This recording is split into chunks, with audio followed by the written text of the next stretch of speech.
Good morning everyone. आज हम लोग इनकम टैक्स 1961 का हाउस प्रॉपर्टी का क्लास 3 स्टार्ट करेंगे। इसके पहले हम लोग हाउस प्रॉपर्टी में सीखे हैं हाउस प्रॉपर्टी टैक्सेबल होता है रेंटल इनकम के ऊपर।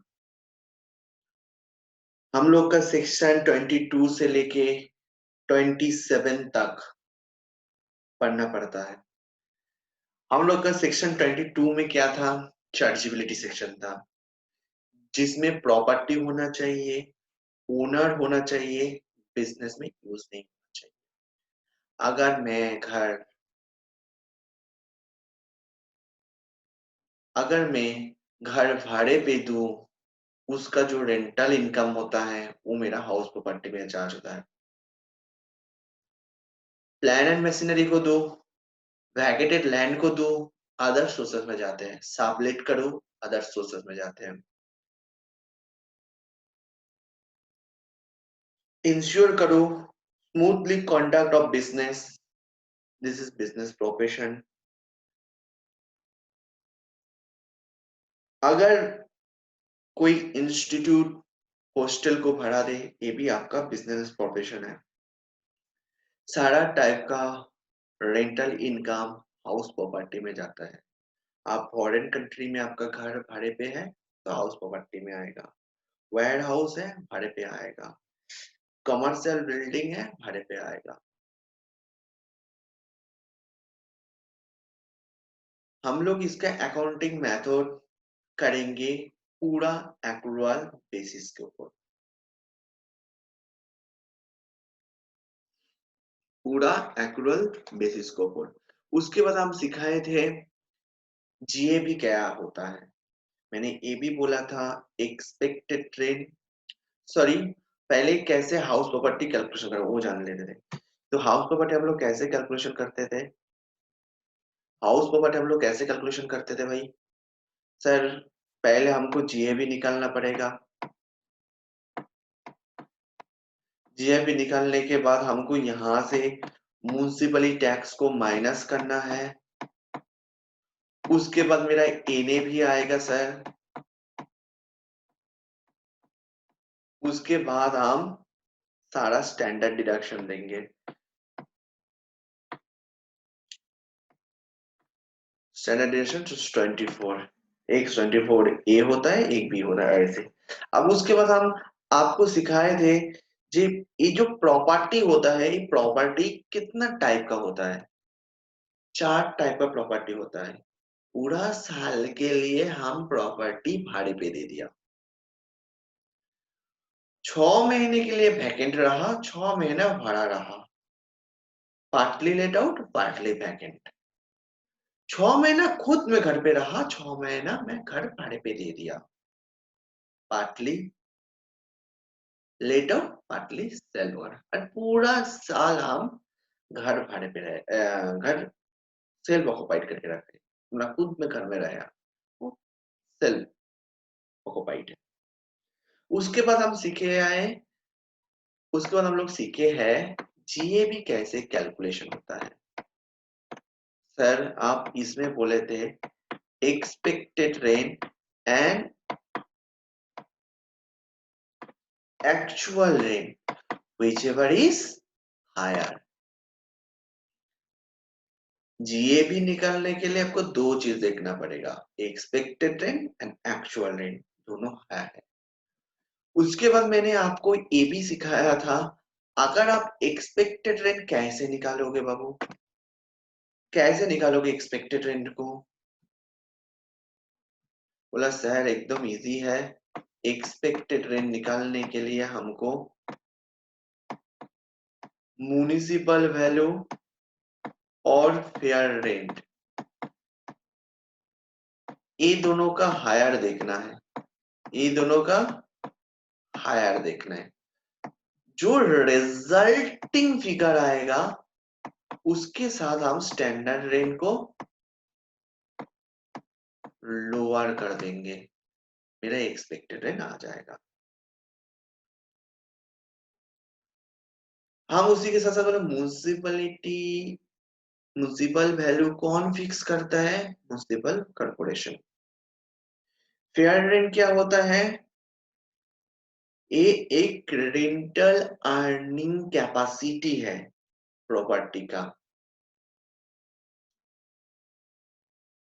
जो बेस होता है आपका लोकेशन के हिसाब से। स्टैंडर्ड रेंट क्या करता है? जो रेंटल कंट्रोल एक्ट है उसके हिसाब से ये फिक्स होता है।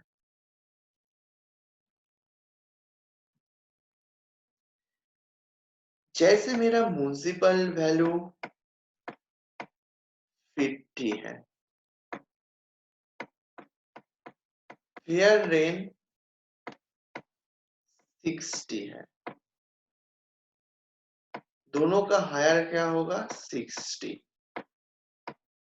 स्टैंडर्ड रेट मेरे लिए है 70, दोनों का लोअर होगा मेरा एक्सपेक्टेड रेंट 60, एक्चुअल रेंट है 50, जीएबी है 60। होप सो आप लोगों को पूरा ये चीज याद हो गया। आगे बढ़े। उसके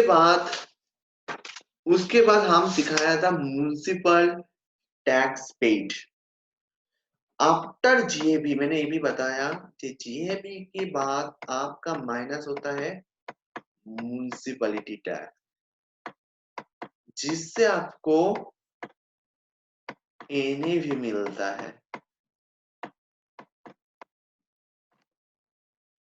म्युनिसिपल टैक्स अगर ओनर देगा तभी डिडक्शन मिलेगा, टेनेंट देगा तो नहीं मिलेगा। ये टोटली पेमेंट बेसिस होता है। अगर मेरा 5,000 का म्युनिसिपैलिटी टैक्स है तो मैं 4,000 रुपया अगर पेमेंट करूंगा तो मेरे को डिडक्शन 4,000 रुपया ही मिलेगा। ठीक है।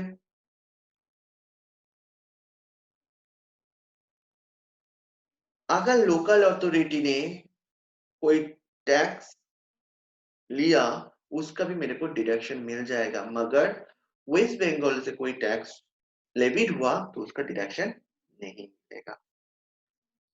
क्लियर? ये भी हम आपको सिखाए थे।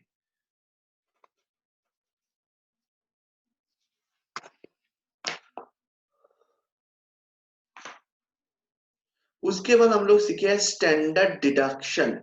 उसके बाद हम लोग सीखे हैं स्टैंडर्ड डिडक्शन।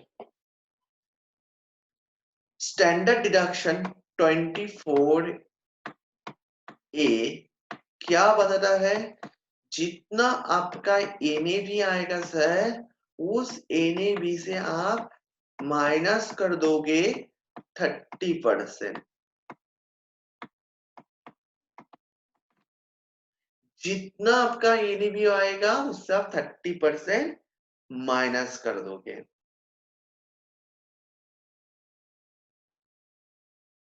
सर मैंने घर में इंश्योरेंस दिया, कुछ एक्सपेंसेस हुआ, डेप्रिसिएशन हुआ, बाद अदर एक्सपेंसेस, इसका क्या आप डिडक्शन दोगे? मैंने बोला नहीं, मैं आपको इसका डिडक्शन नहीं दूंगा, क्योंकि मैं ऑलरेडी आपको 30% डिडक्शन दे रहा हूं। आपको सिर्फ 30% डिडक्शन मिलेगा, but no deduction allow in the respect of, no deduction allow in the respect of actual expenses, depreciation, insurance, other expenses। Sir मेरा इन्हें भी ना नेगेटिव में आ गया, क्या करूं? मैंने बताया तब आपको स्टैंडर्ड डिडक्शन 24A का कोई डिडक्शन नहीं मिलेगा। क्लियर? उसके बाद हम लोग सीखे स्टैंडर्ड डिडक्शन का 24B। इसमें हम लोग क्या सीखे? ए एक्रूअल बेसिस होता है, ए एक्रुअल बेसिस होता है, बोलता है सर आप लोन लिए हो, उसका जो इंटरेस्ट होगा उसका डिडक्शन मिलेगा। आप जो लोन लिए हो उसका जो इंटरेस्ट है उसका मेरे को डिडक्शन मिल जाएगा, बट ये एक्रुअल बेसिस में है। 4,000 लोन का इंटरेस्ट है, आपको 4,000 डिडक्शन मिलेंगे। पूरा हाउस प्रॉपर्टी में एक्रुअल बेसिस होता है, सिर्फ म्युनिसिपल टैक्स पेमेंट बेसिस में होता है। सर हम लोन लिया, उसका यूटिलाइजेशन कर रहा हूँ, परचेस कंस्ट्रक्शन रिपेयर रिन्यूअल, आपको डिडक्शन मिलेगा। आप लोन लियो उसका यूटिलाइजेशन मेन पार्ट है। आपका लोन का यूटिलाइजेशन अगर रिपेयर के केस में कर रहे हो, रिन्यूअल के केस में कर रहे हो, कंस्ट्रक्शन के केस में कर रहे हो, आपको डिडक्शन मिल जाएगा, परचेस कंस्ट्रक्शन रिन्यूअल रिपेयर। उसी के साथ मैंने हाउस 1 को मॉर्टगेज रखा, उसमें लोन लिया और हाउस 2 का कंस्ट्रक्शन कर रहा हूँ, इसको मॉर्टगेज रखा। हाउस 1 को मैं बैंक के पास मॉर्टगेज रखा, उसका जो लोन लिया वो हाउस 2 में हम यूटिलाइजेशन कर रहा हूँ। मेरे को बताओ इसका डिडक्शन मिलेगा या नहीं मिलेगा?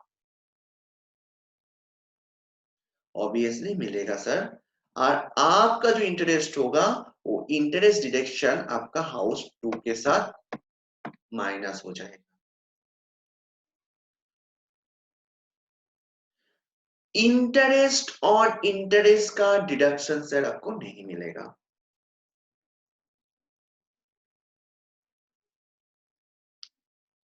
मैंने हाउस 1 को मॉर्टगेज रखा, हाउस 1 को मॉर्टगेज रखा और लोन लिया, एट द रेट ऑफ 15% पे। फिर मैंने हाउस 2 को मॉर्टगेज रखा,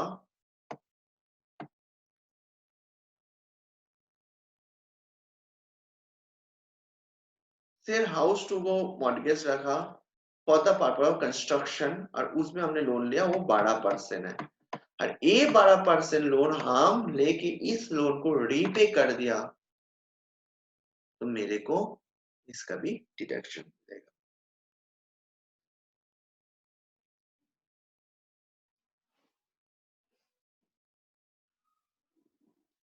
क्लियर आप लोग को? ये सब हम लोग का लास्ट क्लास हो गया था। ठीक है, ये सारा कुछ हम लास्ट क्लास हो गया था।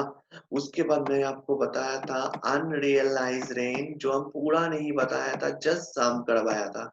मैंने बोला था जितना मेरा एक्चुअल रेंट रिसीव होता है उससे आप माइनस कर दो अनरियलाइज रेंट को, जो आएगा वही आपका एक्चुअल रेंट होगा। यही तक हम लोग लास्ट क्लास कंप्लीट किए। अब आज आगे बढ़ते हैं। मैंने इस क्लास को क्या किया, क्लास 1 क्लास 2 एक साथ रिवीजन कर लिया। आप लोग भी ना ऐसे पढ़िए, देखिए आप लोग का भी ऐसे याद रहेगा। हम थोड़ा पढ़े, आप लोग सोचे ठीक है आज हम हाउस प्रॉपर्टी पूरा पढ़ लेंगे, तो ऐसे नहीं होगा, एक बार में पढ़ेंगे। हम धीरे धीरे ब्रेकअप कर करके पढ़ेंगे तो मेरा याद रहेगा। आज क्लास 1 पढ़ा, आज क्लास 2 पढ़ा, क्लास 3 में आके 1 प्लस 2 को हमने रिविजन कर दिया। आज का क्लास शुरू करते हैं। आज मैं शुरू करूंगा अनरियलाइज रेंट।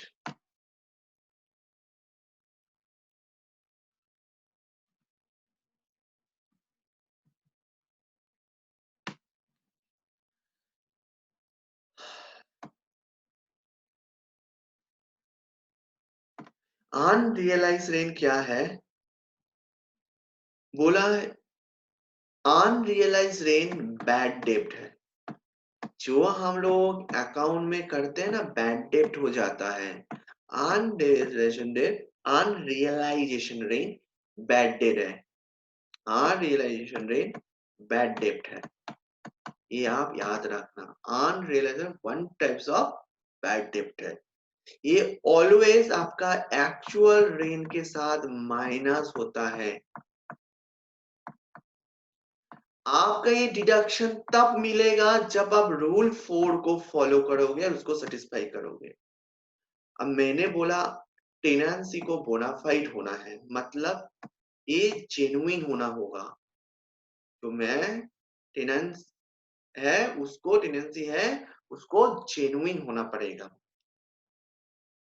जो डिफॉल्टिंग टेनेंट है उसको प्रॉपर्टी को खाली करवाना पड़ेगा, पर उसके अगेंस्ट में आपको स्टेप लेना पड़ेगा। 4 पॉइंट है। क्या क्या बोला? जे टेनेंसी को बोनाफाइड होना होगा, मींस टेनेंसी जेन्युइन होगा, मतलब मैं एक घर भाड़े पे था, मेरे को जेन्युइन होना पड़ेगा। मेरे को आप डिफॉल्ट टेनेंट है तो आपको घर से निकालना पड़ेगा। उसके लिए मेरे को जो जो स्टेप नीडेड है वो लेना पड़ेगा। डिफॉल्टिंग टेनेंट को मेरा अगर कोई प्रॉपर्टी है तो उसको भाड़े पे देना नहीं चाहिए।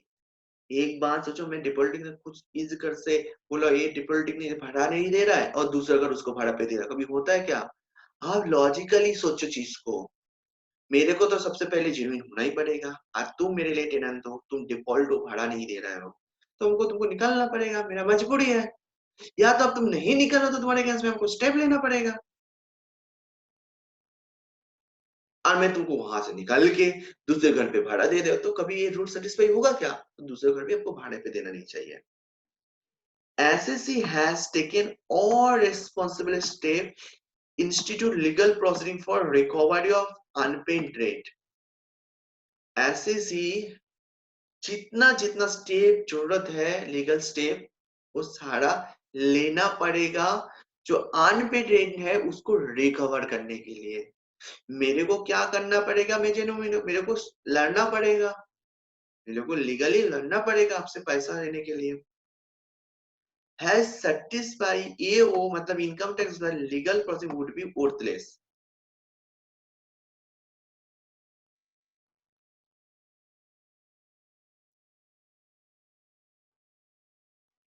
अगर असेसिंग ऑफिसर सेटिस्फाई हुआ लीगल प्रोसीडिंग्स तो ये वर्थलेस हो जाएगा, ये कोई काम का ही नहीं है, यूजलेस। ठीक है, ये हो गया अनरियलाइज का 4 कंडीशन। मैं आप लोग को एक केस स्टडी दे रहा हूं, आप फॉलो करके उसको सॉल्यूशन करने का ट्राई करिएगा। प्लीज पढ़िए, प्लीज ये 4 लाइन को आप लोग ध्यान से पढ़िए। प्लीज एक बार रीड करिए 4 लाइन क्या बोल रहा है, अच्छे से पढ़िए।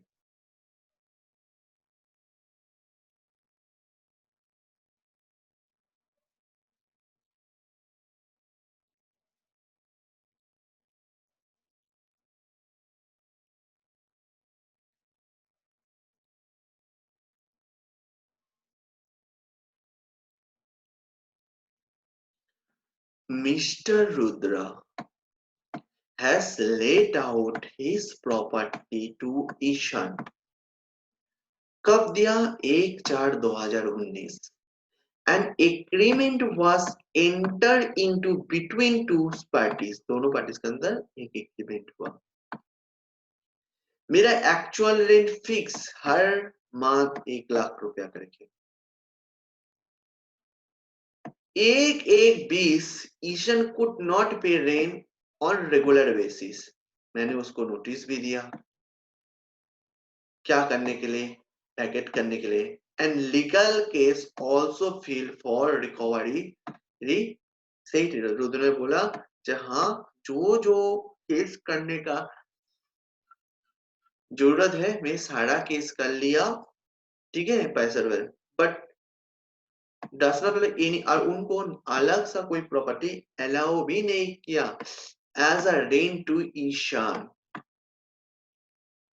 इस केस स्टडी में आपका अनरियलाइज रेंट टोटली फॉलोड हो रहा है। अच्छा से पढ़ो, देखो आपका अनरियलाइज रेंट पढ़ने के लिए इतना ही काफी है।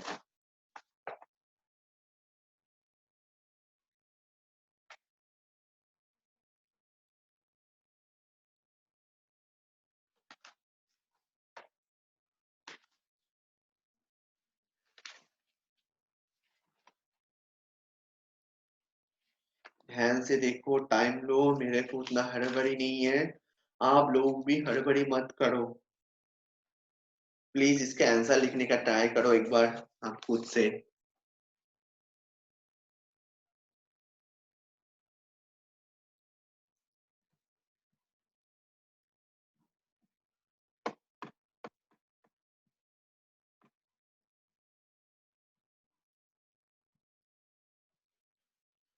आप लोग लिख लो, since all the conditions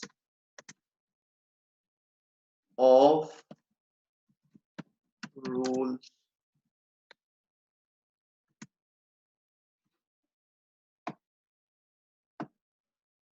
4 are satisfied,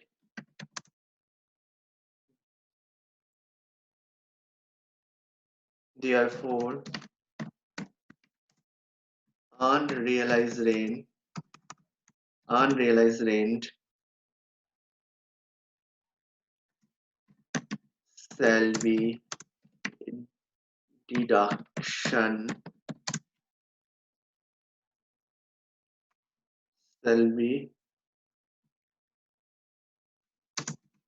allowed as deduction। ठीक है, होप्स आपको रूल 4 समझ आ गया।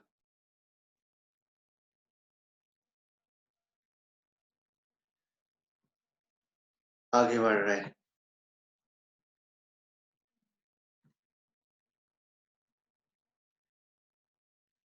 आप लोग को लिखना है तो बस देख लीजिए, एक प्लीज टाइम लेके देख लीजिए एक बार। कुछ भी नहीं है, मेरे को यहाँ पे देखो नोट देना बहुत जरूरत है। अगर आपके क्वेश्चन आ गया अनरियलाइज है तो आपको ऑब्वियसली जो नीचे वाला नोट देना जरूरत है, क्योंकि देखो आपको 8 मार्क्स का आ सकता है, 7 मार्क्स का भी आ सकता है। तो अगर आप सम करते करते नोट दोगे ना तो आपका हर पॉइंट के लिए मार्क्स रहेगा, तो उस पे इस मार्क्स पूरा पूरा का पूरा मिल जाएगा। प्लीज ऐसा नोट देना जरूरत है। आगे बढ़ रहा हूँ।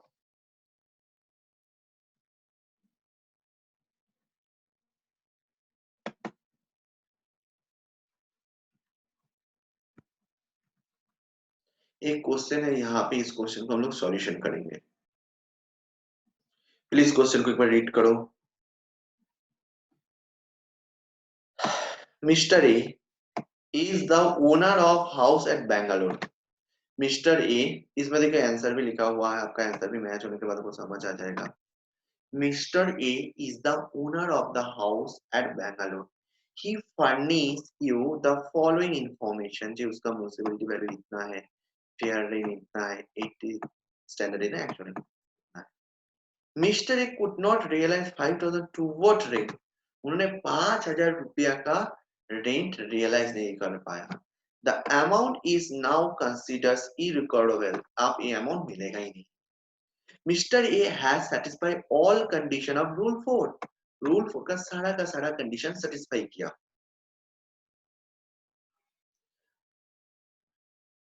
उसके बाद mister A municipality tax of 2 years including the current previous year, तो उन्होंने म्युनिसिपैलिटी टैक्स पेमेंट किया ऑफ 2 साल के, जिसमें उसका करेंट प्रीवियस ईयर का भी जुड़ा हुआ था। याद रखना म्युनिसिपल टैक्स पेमेंट बेसिस होता है, एक बार याद कर लो।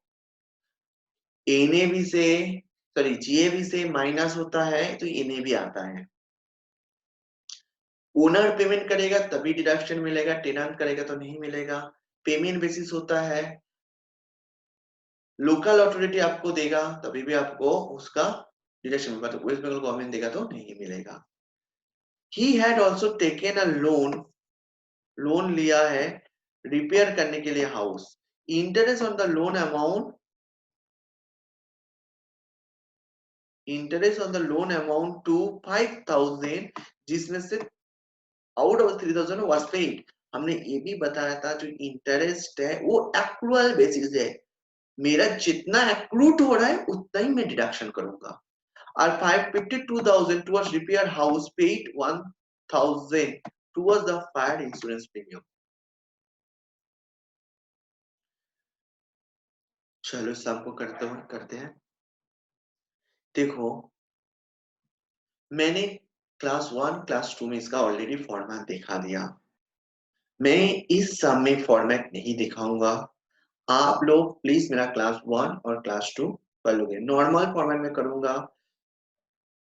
ऐसा नहीं लिखूंगा the computation of mister A S Meniere यार, ये सब कर दिया हम ऑलरेडी लास्ट क्लास। अब देखा है आपको आज जब पांडे ने निकाले थे, तो मैं आपको इतना ही रिक्वेस्ट करूंगा, प्लीज आप लोग क्लास 1 क्लास 2 अगर नहीं किए हो तो उसको एक बार देख के करना, और हाँ प्लीज सब्सक्रिप्शन कर देना।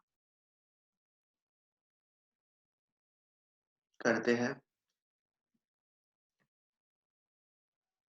म्युनिसिपल वैल्यू, म्युनिसिपल वैल्यू कितना है 40,000।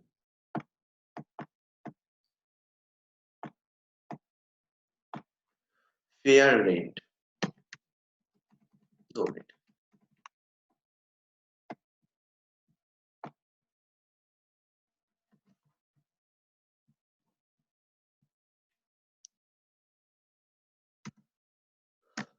म्युनिसिपल वैल्यू कितना है बोलो 40,000।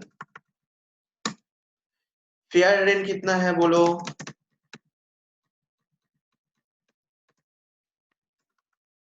50,000। स्टैंडर्ड रेंट कितना है बोलो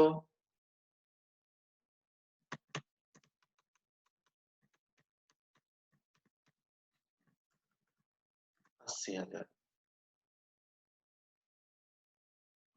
एक्चुअल रेंट बोलो कितना है, दोनों का हायर 50,000 लोअर 50,000।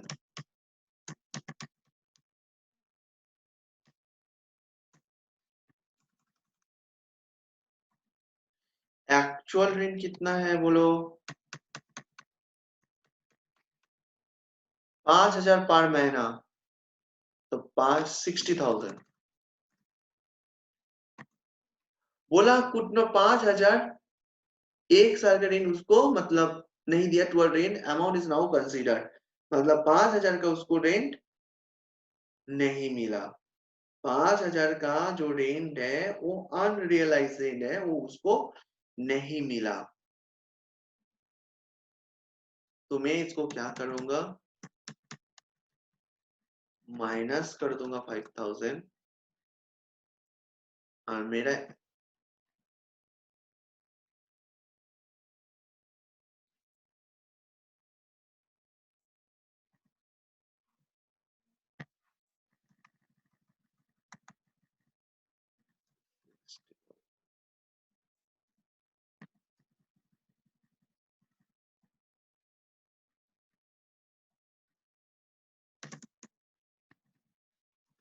55,000।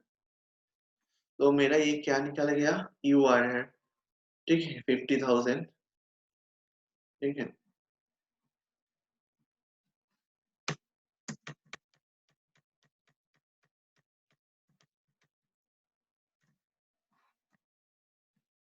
ठीक है, अब हम लोग निकालेंगे जी ए वी। कितना होगा G A V, whichever is higher 55,000। ठीक है, जीएबी होने के बाद हम लोग क्या करेंगे, म्युनिसिपल टैक्स निकालेंगे। म्युनिसिपल टैक्स कितना है, क्वेश्चन में देखो 20% है, तो 20% म्युनिसिपलिटी वैल्यू के ऊपर करो, 20% आप म्युनिसिपल वैल्यू निकालो। कितना होगा बताओ? 40,000 into 20%, that means 8,000. 8,000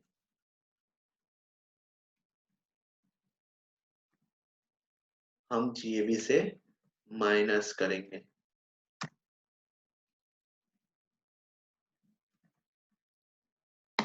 मेरा तब क्या निकलेगा? एनएवी। तो 55,000 से अगर आप 8,000 माइनस करते हो तो आपका 47,000 आएगा।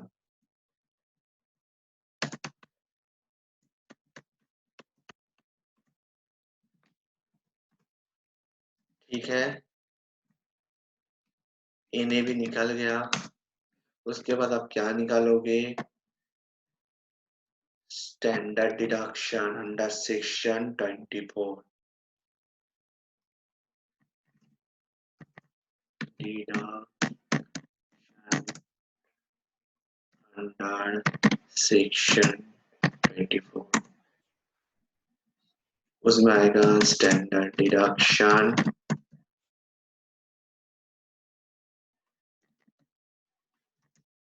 अंडर सेक्शन 24 ए। देखो मैं बार बार बोल रहा हूँ, मैं यहाँ पे फॉर्मेट नहीं बना रहा हूँ, आपको ऑलरेडी फॉर्मेट बनाया हुआ है। आप प्लीज उस पे चर्चा करो। यहाँ पे मैं सम कंक्लूड कर रहा हूँ,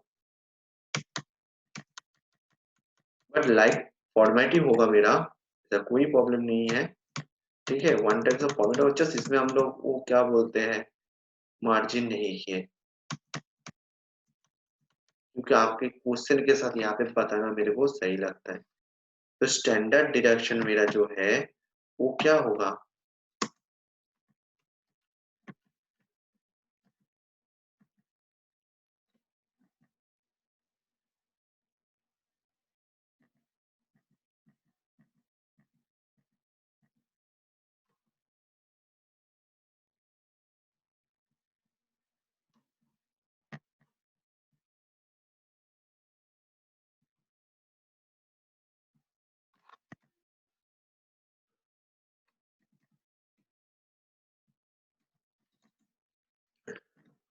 30% of 47,000।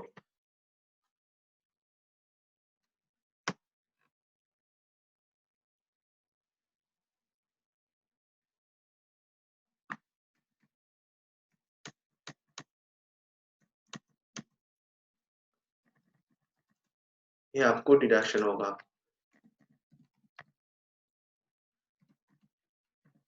Interest on loan under section 24 B. कितना इंटरेस्ट है बताओ?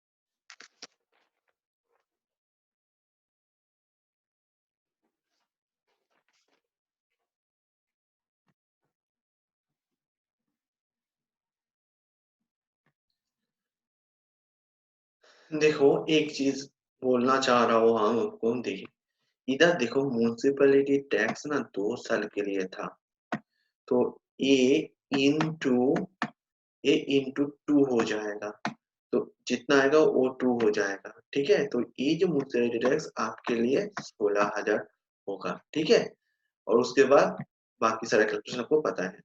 ठीक है, उसके बाद इंटरेस्ट एंड लोन कितने का है? देखो 5,000 दिया हुआ है। ध्यान से एक बार देखो, इंटरेस्ट एंड लोन टू 5,000 और 3,000, तो हमको जितना पेड किया उससे कोई मतलब नहीं है। जितना पेड किया उससे कोई मतलब नहीं है, मेरा एक्रुअल बेसिस पे होता है 5,000। ठीक है, वो मेरा एक्रुअल बेसिस पे होता है।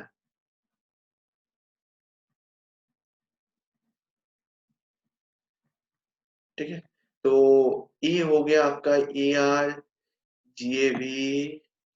जीएवी के बाद ये हो गया एनएवी। अब ये आपका हाउस प्रॉपर्टी इनकम है, बताओ कितना होगा।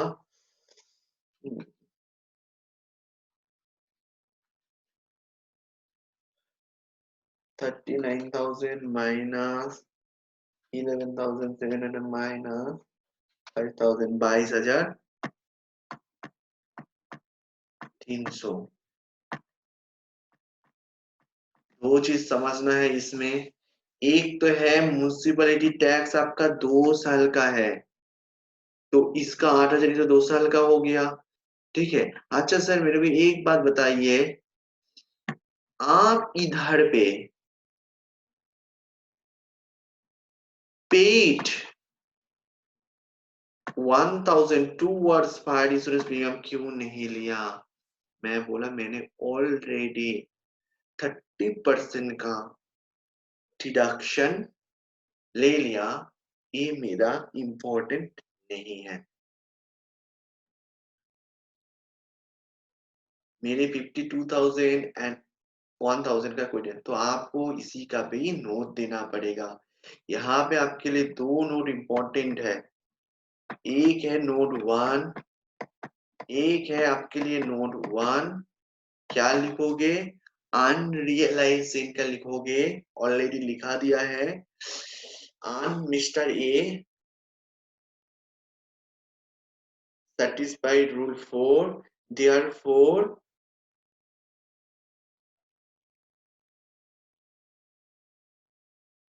municipality, therefore actual unrealized gain shall be allowed as a deduction. No deduction allow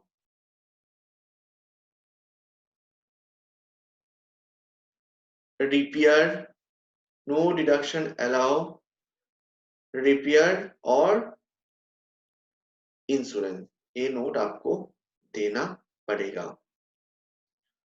miss ठीक है, ये हम नोट नहीं लिख रहे हैं, आप लोग अपने हिसाब से नोट लिख लीजिएगा कि तो मस्ट इम्पोर्टेंट है नोट लिखना, नोट लिखना पड़ेगा। आगे बढ़ो।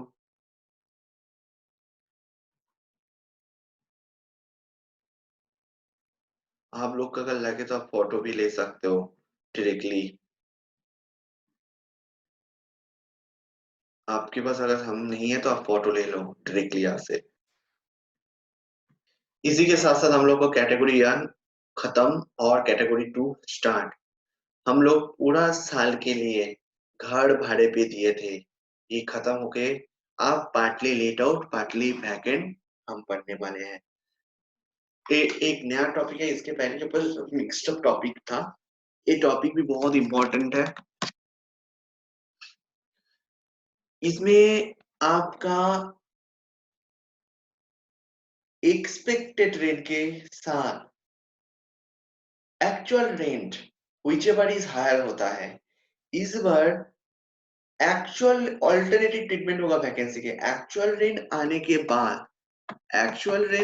के बाद आपको उससे वैकेंसी को माइनस करना पड़ेगा।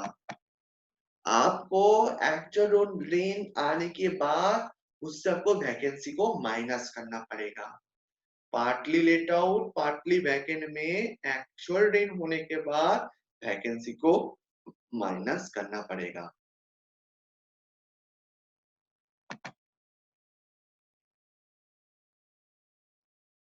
कैसे करेंगे? देखो,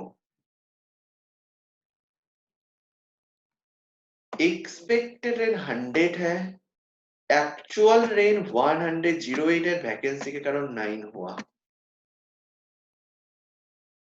वैकेंसी के कारण ये 9 हुआ, 9 वैकेंसी, तो टोटल मेरा 99 है।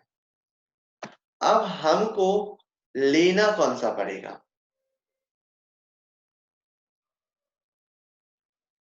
इसका जीएबी क्या निकलेगा? मेरा रूल्स है expected rent actual rent whichever is higher. हम इस दोनों का हायर देखेंगे। तो इसी केसेस में मेरा 108 है कि तो वैकेंसी के कारण 99 हो गया, तो जीएबी भी मेरा 99 होगा। ध्यान से देखो, समझो चीज को। 100 मेरा एक्सपेक्टेड रेन है, एक्चुअल रेन है 108। ये दोनों में हायर कौन है? ये दोनों में हायर कौन है? 108। तो नॉर्मल अगर वैकेंसी नहीं होता तो मैं 108 को लिख देती इधर जीएबी में, बट ड्यू टू वैकेंसी के कारण मेरे को इसी को एक्चुअल रेंट ही मेरे लिए जीएबी होगा। देखो, एक्सपेक्टेड रेंट अगर एक्चुअल रेंट से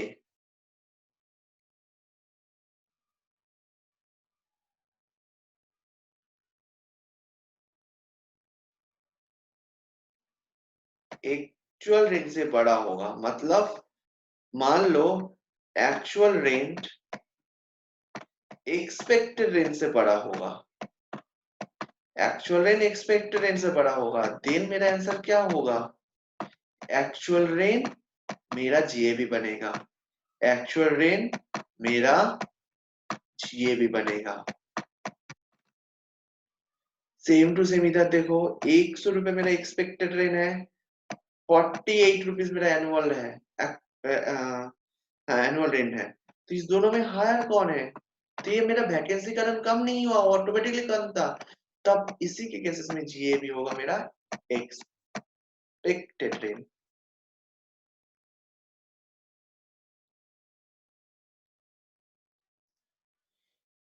अगर वैकेंसी कारण कम हो रहा है तो मेरा एक्चुअल रेंट ही मेरे लिए जीएबी बन जाएगा।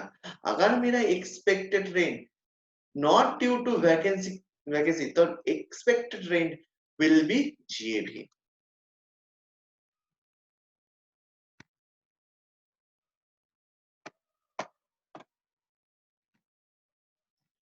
मेरा एक्सपेक्टेड रेंट है 100, एक्चुअल रेंट है 108, मेरा वैकेंसी के कारण 18।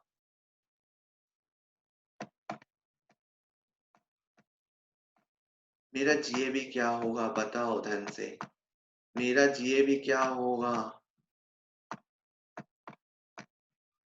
मैं किस किस चीज को देखूंगा? पहले मैं पहले चेक करूंगा ये दोनों को। सिंपल बता रहा हूं मैं, एकदम इजी प्रोसेस बता रहा हूँ, इससे इजी कुछ भी नहीं होगा। 100 और 108 में हायर कौन है? अगर ये हायर है तो वैकेंसी का बारे का पर जो आंसर आएगा वो यहाँ पे लिख दो। और आपको अगर नोट लिखना है तो ये भी लिख सकते हो, एक्सपेक्टेड रेंज अगर एक्चुअल रेंज से कम होगा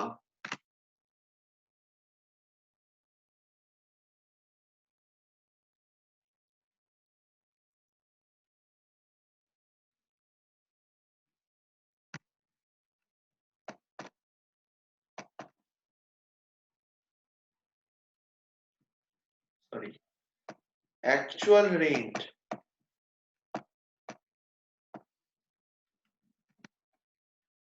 अगर एक्सपेक्टेड रेंज से कम होगा, किस कारण? ड्यू टू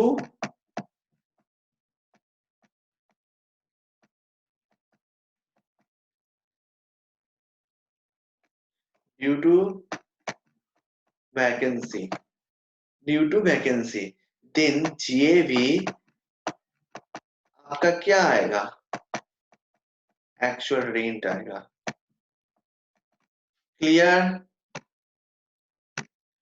नेक्स्ट देखो, अगर मेरा एक्सपेक्टेड रेंट 100 है, एक्चुअल रेंट मेरा 68 है और वैकेंसी मेरा 8 है, तो मेरा एक्सपेक्टेड रेनी जीएवी बनेगा। ये नॉट ड्यू टू वैकेंसी, बाहर और कुछ भी नहीं है, ये नॉट ड्यू टू वैकेंसी और कुछ भी नहीं है इसमें।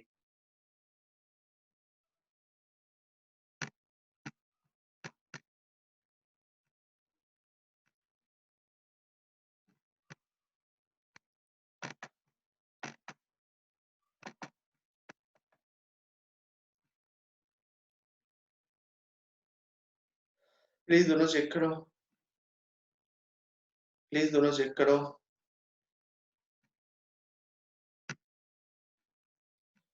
इसमें actual expected rate 100, actual rate तो एकदम इजी है, 110 ही होगा इधर। ये 120 है, ये भी 120 है, तो दोनों सेम केसेस में भी हम, अगर दोनों सेम होगा उसी केसेस से भी हम एक्चुअल रेट को ही लूंगा, 110 ही लूंगा। अगर दोनों इक्वल है, इससे मेरा कोई फर्क नहीं पड़ रहा है, तो हम एक्चुअल, अगर दोनों इक्वल है, if expected rain and actual rain, if expected rain and actual rain is equal, then GAB will be actual rain. If expected rain and actual rain is equal, then GAB will be AR. आगे बढ़े, clear हुआ?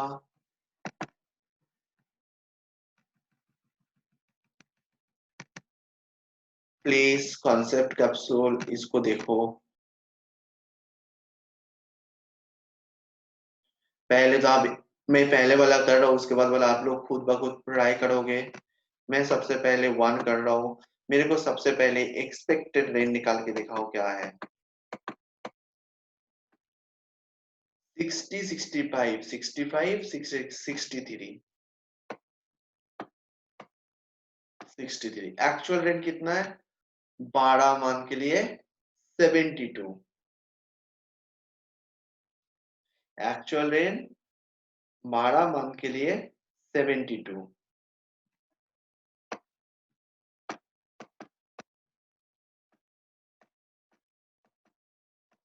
अगर 12 मान के लिए 72 है, 12 मान के लिए 72 है, तो एक महीना के लिए कितना होगा?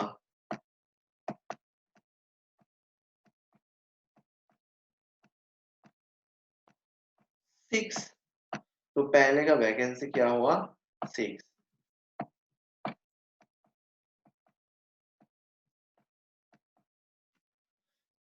कितना होगा? 66।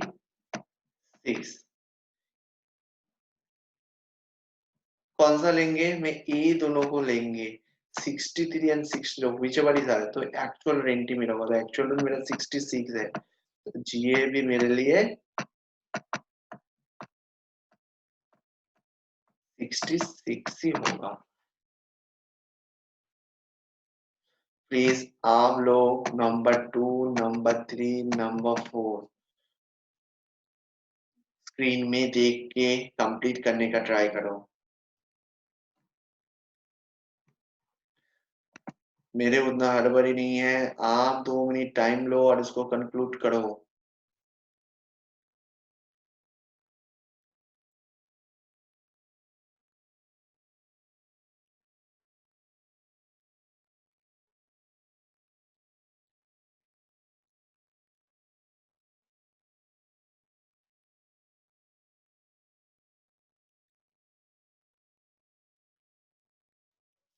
अच्छा, ये 2 महीना था, एक गलती हुआ, ये 2 महीना तो 6 लिखा था, 12 होगा।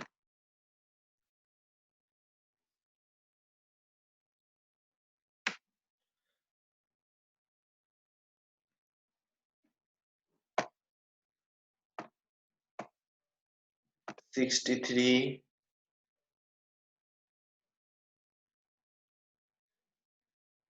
वैकेंसी के लिए 72,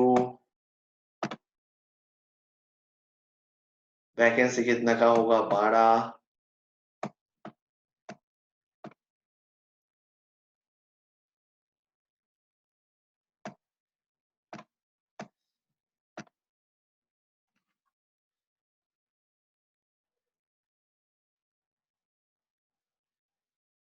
सिक्सटी, आंसर होगा 60।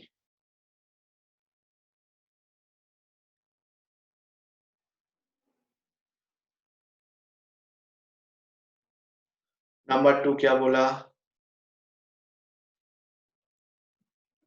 68 higher, 68, 68 and 70 towards 68, 68,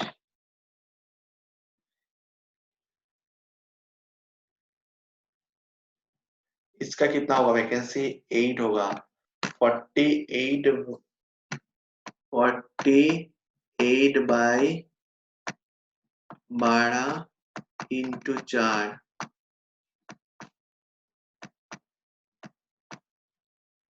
सॉरी 16 होगा, 4 नहीं सॉरी 2,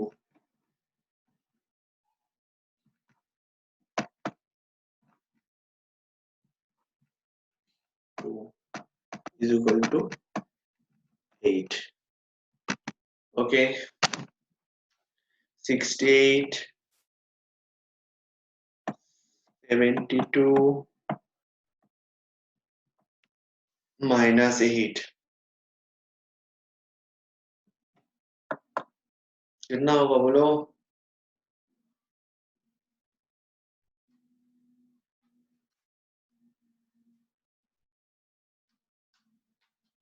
64,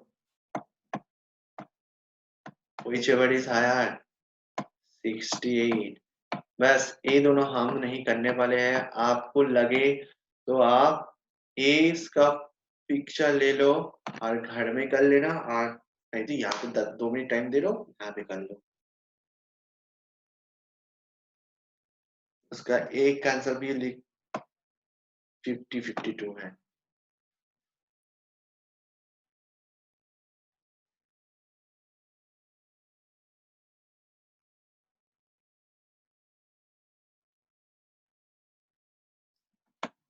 आगे बढ़ रहा हूँ।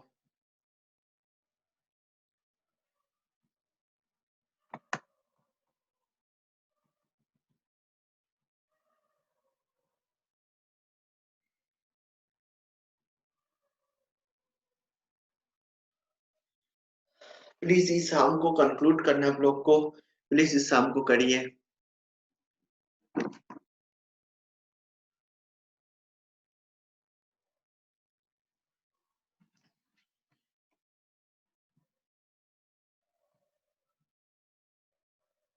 मेरा एक्सपेक्टेड रेंट क्या है पहले ये बताओ?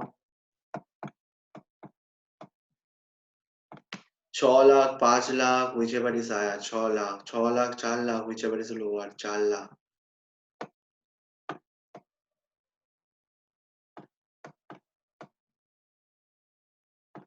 एक्चुअल रेंट कितना है बताओ?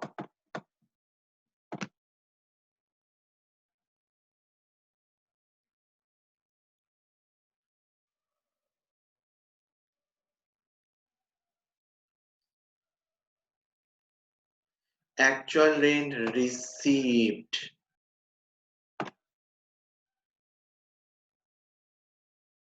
एक्चुअल रेंट हम लोग रिसीव्ड कर चुके हैं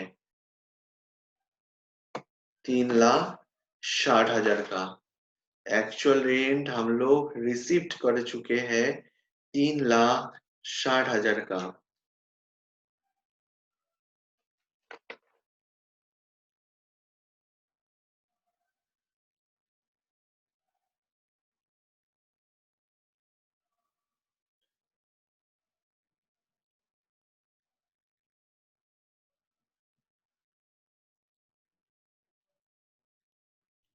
एक्चुअल रेंट हम लोग 3,60,000 रिसीव किया।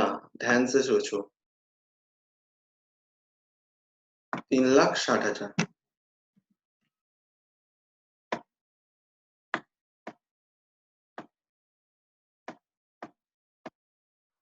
3,60,000 रिसीव किया।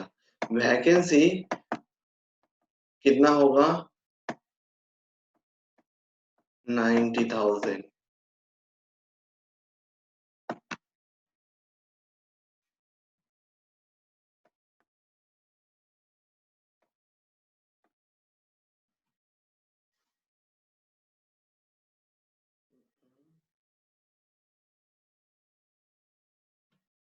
3,60,000, 3,60,000 माइनस 90,000, 2,70,000।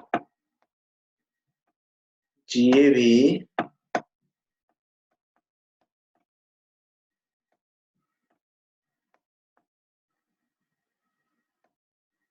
2,70,000, क्योंकि ये 9 मंथ के लिए, अगर 12 महीने के लिए दोगे तो ये ज्यादा होगा। अगर 3,60,000 ऑलरेडी रिसीव कर चुका है तो 3 मंथ उसका वैकेंसी था, 3 मास का था, तो 3,60,000 डिवाइडेड बाई 9 इंटू 12, 4,80,000 होगा। 4,80,000 होगा। तो ये इससे हिसाब कर जाए, अगर 3,60,000, ध्यान से सोचो चीज को, समझो चीज को। 3,60,000 ये 9 महीना के लिए है, ये 9 महीना के लिए है। 12 महीने के लिए कितना होगा? 4,80,000। तो कौन ज्यादा है? एक्चुअल रेंट ज्यादा ना एक्सपेक्टेड रेंट? तो एक्चुअल रेंट ऑब्वियसली ज्यादा है। ये तो मैंने रिसीव किया 3,60,000, तो वो इतना ही लिखेंगे ना जितना रिसीव किया, उससे मेरा 3 महीना का माइनस हो जाएगा।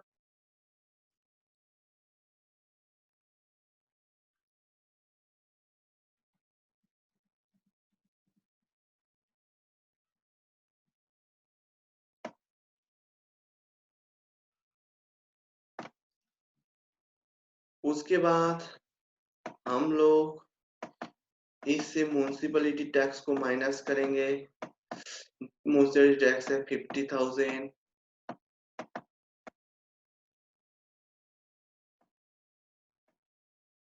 हम लोग के पास 2,20,000। क्या आया? 2,20,000।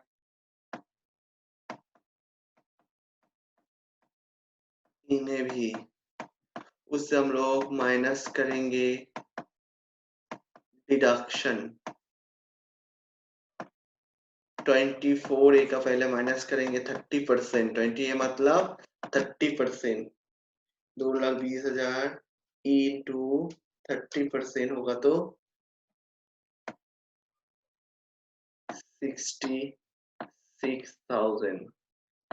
24 बी इंटरेस्ट कितना है बताओ? ही लोन टेकन 110 लाख, 1,20,000।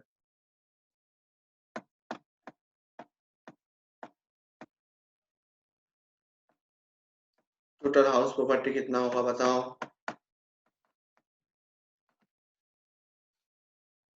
220 minus 66,000 minus 1,20,000। House property income होगा 34,000।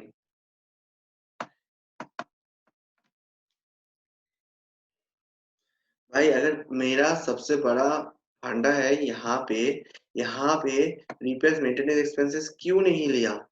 बोला सर ऑलरेडी तो हम लोग यहाँ पे 30% डिडक्शन कर चुके हैं, तो 30% तो no deduction allow as a repair and maintenance. दूसरा है फंडा, बहुत जन का प्रॉब्लम इधर पर हो सकता है, मैं बार बार बता रही 9 महीना का रेंट रिसीप्ट किया, तो 12 महीने के लिए तो 4,80,000 होगा। 12 महीना के लिए तो ये 4,80,000 हुआ।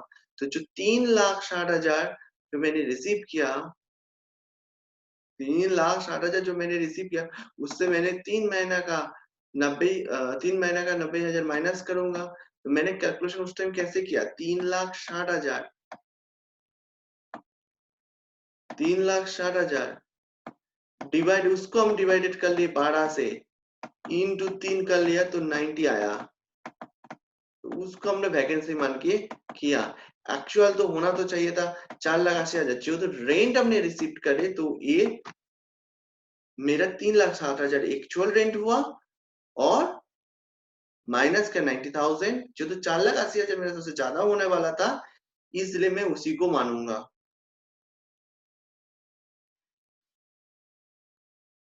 आगे बढ़े।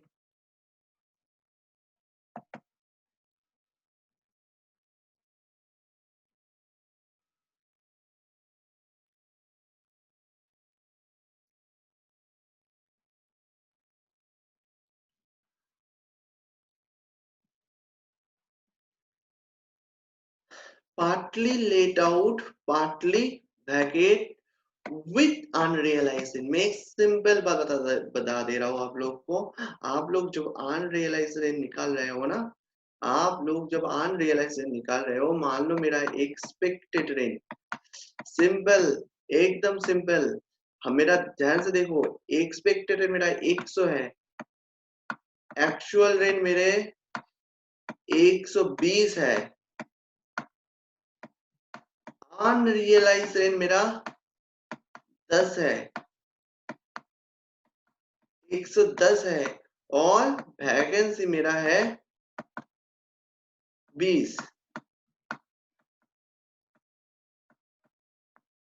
मेरा जीए भी क्या होगा, मेरा जीए भी क्या होगा, मैं यहाँ पे फॉलो करूंगा दोनों का हायर, इसका और इसका हायर फॉलो करूंगा। इसमें 110 मेरा हायर हो रहा है, तो मैं लूंगा इसी को ही, उसके बाद माइनस का 90 है, तो मैं यहाँ पे 90 लिखूंगा। It is due to vacancy. Okay, same और चीज एक देखो,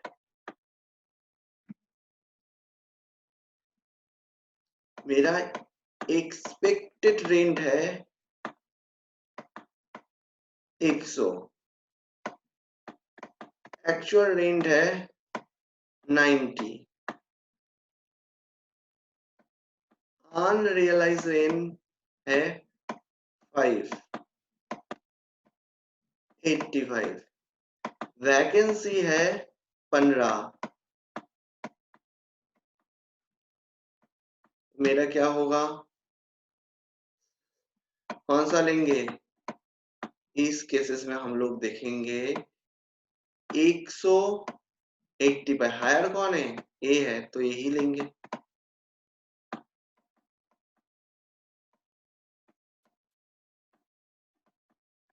ये आपका जीए भी बन गया। होप सो आपको बात समझ आ गया होगा, आपको ये चीज क्लियर हुआ।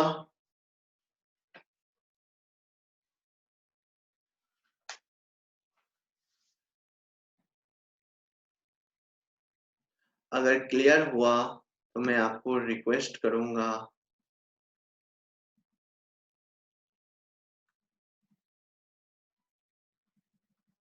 प्लीज नंबर 1 कंप्लीट करो।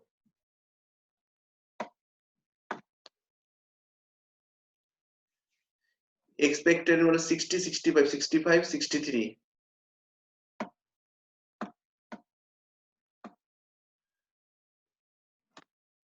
एनुअल रेंट बोलो, 12 महीने के लिए 72,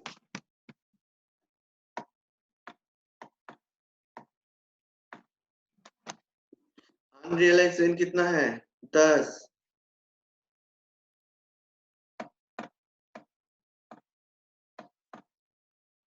62,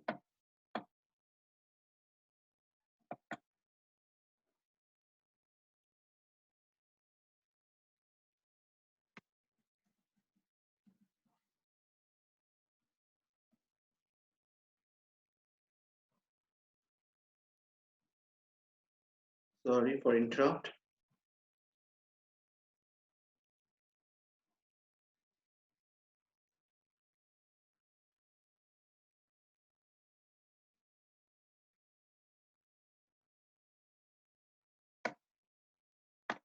63,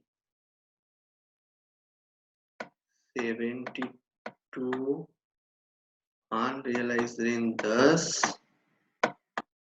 62 और वैकेंसी आपका 12 होगा, 12 ही तो होगा ना। 72 बाई 12 इंटू 2,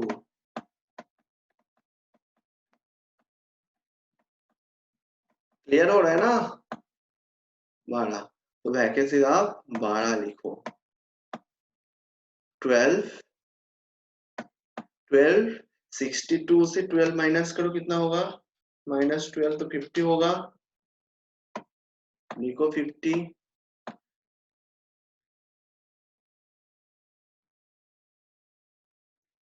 मेरा एक्चुअल रेंट 50 हो गया, तो मैं लूंगा किसको, 63।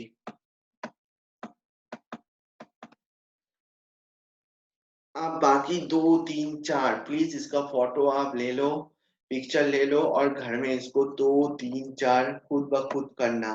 सारा अगर हम कर देंगे तो आप कुछ नहीं सीखोगे। प्लीज एक बार अपना मोबाइल से पिक्चर का स्क्रीनशॉट ले लो, बाकी आप घर में इसको उठा के कर लीजिएगा। आंसर भी नीचे देखो दिया हुआ है, डोंट वरी।